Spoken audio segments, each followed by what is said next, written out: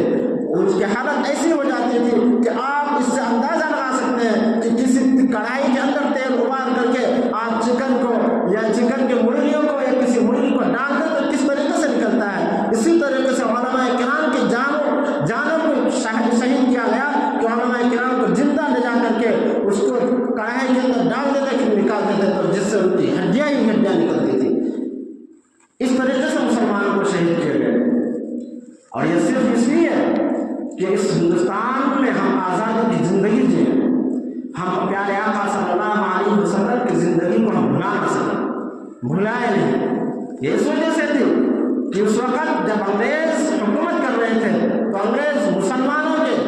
ہندوؤں کے جو ہندوستانی ناگرک تھے ہر ایک کے بچوں کو غلام بنایا کرتے تھے اور اپنے غلامی کی زندگی میں نکلنا جینا نہ چاہتے تھے علماء کرام، جس بنا پر اس جنگ کو لڑنا پڑا۔ لیکن آج اسی ہندوستانی ناگرکوں کو پھر مسلمان ہونے کے لیے یہ کہا جاتا ہے کہ آپ مسلمان جو ہے آپ اپنا سرٹیفکیٹ دکھائیں۔ اسی ہندوستان کو آزاد کرنے کے لیے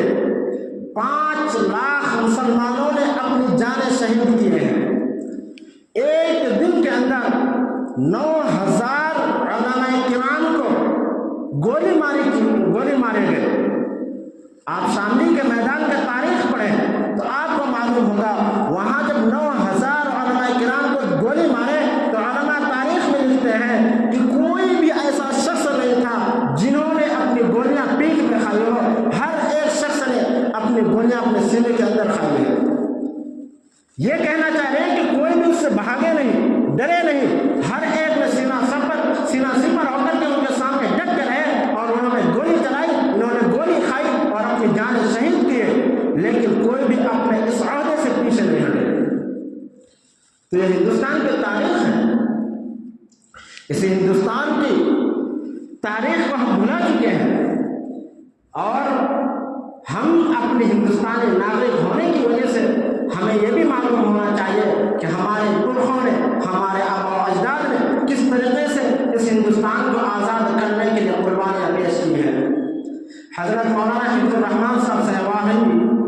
جب اس سنویدھان کو لکھا جا رہا تھا، اس ہندوستان کے سنویدھان کو لکھنے سے پہلے اس ہندوستان کی آزادی سن 15 اگست 1947 عیسوی کو ہو چکی تھی۔ 1947 عیسوی کو ہندوستان کی آزادی ہونے کے بعد بھی قانون انگریزوں کی تھی۔ اس وقت یہ طے نہیں ہوا تھا کہ اب ہندوستان میں جو ہے قانون کس طریقے سے بنایا جائے، کیسا قانون چلے یا کیسا قانون ہو جس سے سب لوگوں کے حقوق ایک ساتھ کسی کے حقوق پامال نہ ہو پائے۔ لہذا سن 15 اگست 1947 عیسوی کو ہندوستان آزاد ہوا۔ 2 سال 11 مہینے 18 دن تک ہندوستان کے قانون کو بنانے میں اور ہندوستان کے قانون کو ترتیب دینے میں کئی لوگوں کی تشکیل دی گئی، اور یہ لوگ ہندوستان کے قانون کو تشکیل دینے میں لگے۔ 2 سال 11 مہینے 18 دن اس ہندوستان کے سنویدھان کو لکھنے میں لگ گئے۔ جب لگے تو پھر اس وقت ہندوستان کے سنویدھان کو لکھنے کے ٹائم ہر مذہب سے تعلق رکھنے والے بڑے بڑے جو لیڈر تھے وہ لوگ تھے، ان میں سے ہر ایک کا جو سردار تھے، جو اس پر حکومت کرنے والے تھے، جو تمام چیزوں کا رہنمائی کرنے والے تھے، اس وقت ڈاکٹر امبیڈکر صاحب تھے۔ وہاں علماء کرام، مسلمانوں کے علماء کو بھی ساتھ لیا گیا، سکھوں کے جو بڑے لیڈر تھے ان کو بھی لیا گیا، دلت کو بھی ساتھ لیا گیا، ہندوؤں کو بھی ساتھ لیا گیا۔ یہ اس لیے کہ ہندوستان کو آزاد کرنے کے لیے تمام لوگوں نے ہندوستان کے آزادی کے لیے ایک ساتھ جانیں دی ہیں اور ایک جیسی قربانیاں پیش کی ہیں، ایک جیسی لڑائیاں لڑی ہیں۔ لیکن اگر ہم اس کو اور زیادہ غور سے پڑھیں گے تو ہمیں معلوم ہوگا کہ 90% تمام ہندوستان کو آزاد کرنے کے لیے 90% مسلمانوں کا سب سے زیادہ ساتھ ہے اور مسلمانوں نے سب سے زیادہ جانیں دی ہیں۔ 90% جو جانیں گئی ہیں مسلمانوں کی گئی ہے، 10% کے اندر دیگر اقواموں کی جانیں گئی ہیں۔ یہ اس لیے تھی کہ میں نے آپ حضرات کو جیسے کہ بتایا کہ ہندوستان کی آزادی سے پہلے جب ایسٹ انڈیا کمپنی آئی، کئی 100 سال انہوں نے حکومت کی، پھر اس کے بعد علماء نے سب سے پہلے جان قربان کی، اور دہلی کے کلکتہ کے اندر سن 1757 کے اندر سب سے پہلے جان قربان کی علماء نے۔ اس کے بعد سن 1799 کے اندر ٹیپو سلطان نے، اس وقت کوئی بھی غیر قوم مسلمانوں کے ساتھ نہیں تھے، اس وقت صرف اور صرف مسلمان لڑ رہے تھے ہندوستان کی آزادی کے لیے۔ مسلمانوں کے ساتھ جو دیگر اقوام جو شمولیت کرے، مشترکہ طور پر جو لڑائی لڑی، تو وہ جو لڑائی لڑی ہے سن 1857 عیسوی کے بعد سے، سن 1857 عیسوی کی جب ہم لڑائی کو ہم دیکھیں اور جنگ کو دیکھیں تو ہمیں معلوم ہوگا کہ پھر اس وقت راجا رنجیت سنگھ بھی آئے، اور گاندھی جی کی جو شمولیت ہے مشترکہ طور پر، ان کی جو شمولیت ہے 1867 عیسوی کی ہے۔ تو اس سے پہلے جتنی بھی جانیں دی، جتنے بھی لڑائیاں لڑی، مسلمانوں نے لڑی۔ پھر اس کے بعد جب مسلمانوں نے لڑے اور انگریز جب یہ دیکھے کہ اب تو مسلمانوں کے ساتھ ہر ایک قوم مل گئے اور ہر ایک قوم مل کر کے اس ہندوستان کو آزاد کرانا چاہتے ہیں، تو انگریز اس وقت بہت مایوس ہو گئے، اور پھر اپنے بڑے بڑے لیڈروں کو، وکیلوں کی تشکیل دی، میٹنگیں بیٹھائی، ان لوگوں سے کہا کہ مسلمان آخر اپنے آبا کو، ان مسلمانوں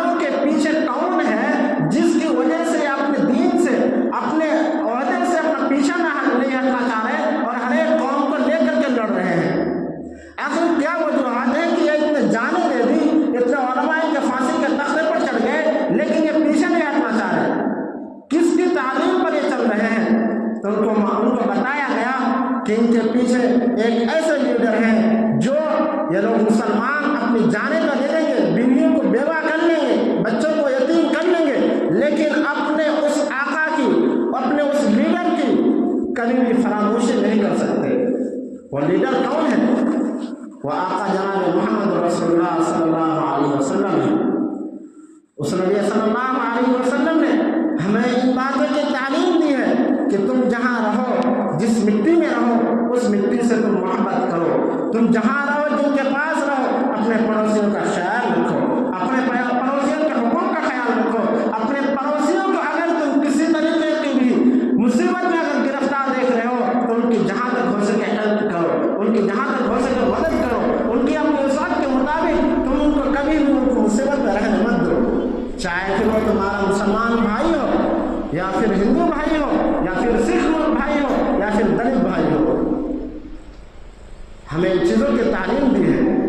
ہمیں کبھی ان باتوں کو نہیں سکھایا گیا کہ آپ جا کر کے لڑیں، آپ دیگر اقوام سے لڑیں، آپ مسلمان ہیں تو دوسرے لوگوں سے جا کر کے لڑیں۔ ہمیں ان باتوں کی بالکل تعلیم نہیں دی گئی۔ آج یہی ہو رہا ہے کہ مسلمانوں کو تو تعلیم، پیار اور محبت، امن و امان اور سلامتی کی تعلیم دی گئی، اور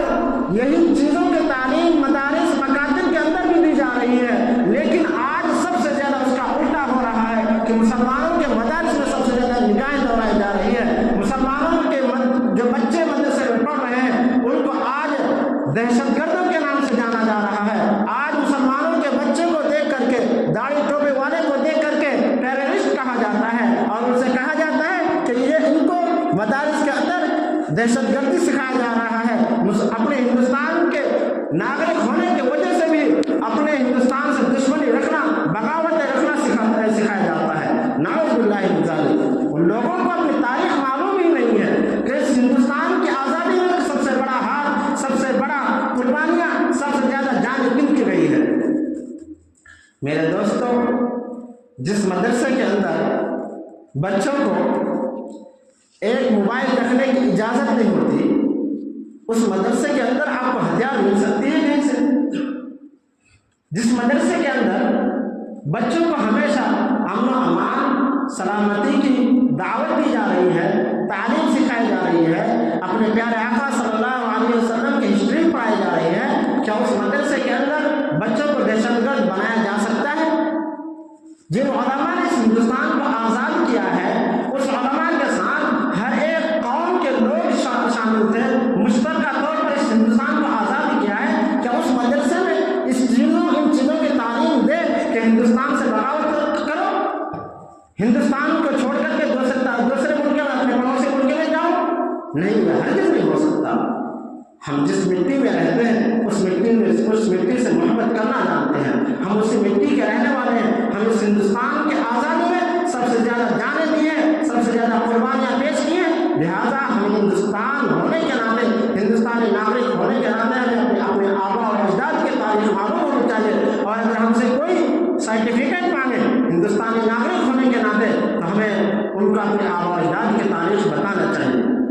کہ ہمارے آبا و اجداد کی تاریخ کیا ہے، اس ہندوستان کو آزاد کس نے کیا ہے۔